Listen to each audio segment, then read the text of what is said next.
نحمده ونصلي على رسوله الكريم اما بعد فاعوذ بالله من الشیطان الرجیم بسم اللہ الرحمن الرحیم. صدقہ فطر فرض ہے. صدقہ فطر کا مقصد روزے کی حالت میں سرزد ہونے والے گناہوں سے خود کو پاک کرنا ہے، کیونکہ صدقہ گناہوں کو صاف کرتا ہے. صدقہ فطر نماز عید سے قبل ادا کرنا چاہیے ورنہ عام صدقہ شمار ہوگا. صدقہ فطر کے مستحق وہی لوگ ہیں جو زکوٰۃ کے مستحق ہیں. حضرت ابن عباس سے روایت ہے کہ رسول اللہ صلی اللہ علیہ وسلم نے صدقہ فطر روزے دار کو بےہودگی اور فحش باتوں سے پاک کرنے کے لیے نیز محتاجوں کے کھانے کا انتظام کرنے کے لیے فرض کیا ہے. جس نے نماز عید سے پہلے ادا کیا اس کا صدقہ فطر ادا ہو گیا، اور جس نے نماز عید کے بعد ادا کیا اس کا صدقہ فطر عام صدقہ شمار ہوگا، یعنی اس کا پھر وہ فائدہ نہیں جو اصل صدقے کا ہے. صدقہ فطر کی مقدار 1 صاع ہے جو 3.25 سیر یا 2.5 کلو گرام کے برابر ہے. صدقہ فطر ہر مسلمان، غلام ہو یا آزاد، مرد ہو یا عورت، چھوٹا ہو یا بڑا، روزہ دار ہو یا غیر روزہ دار، صاحب نصاب ہو یا نہ ہو، سب پر فرض ہے. ٹھیک ہے، یعنی اتنی اس کی تاکید ہے. حضرت ابن عمر سے روایت ہے کہ رسول اللہ صلی اللہ علیہ وسلم نے رمضان کا صدقہ فطر 1 صاع کھجور یا 1 صاع جو، غلام، آزاد، مرد، عورت، چھوٹے بڑے ہر مسلمان پہ فرض کیا ہے. اسے بخاری اور مسلم نے روایت کیا. جو بچہ آخری روزے کو پیدا ہو اس کا بھی ہوگا، چاہے وہ 1 دن یا چند گھنٹے کا ہو.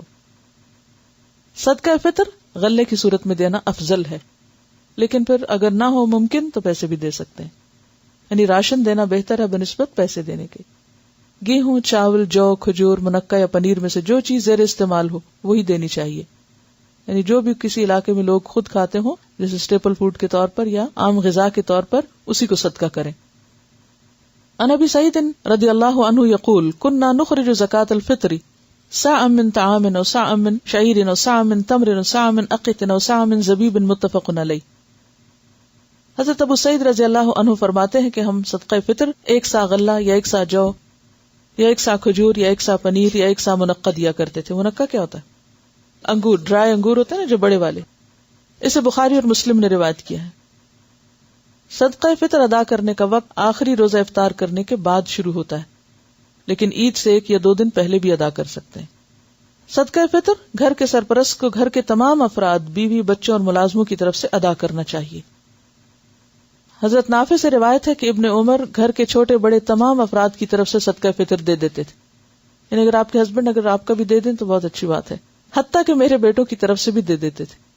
اور ابن عمر ان لوگوں کو دیتے تھے جو قبول کرتے، اور عید الفطر سے 1 یا 2 دن پہلے دے دیتے تھے. وہ کیوں؟ تاکہ جو ضرورت مند لوگ ہیں وہ اپنی ضرورت پوری کر سکیں اور اطمینان سے عید منا سکیں. شوہر اور بیوی دونوں ملازمت کرتے تو صدقہ فطر کون دے؟ دونوں میں سے جو چاہے دے، لیکن کوئی ایک ضرور دے دے. کوئی بھی دے سکتا ہے، اس کا ملازمت سے کوئی تعلق نہیں ہے. ٹھیک ہے.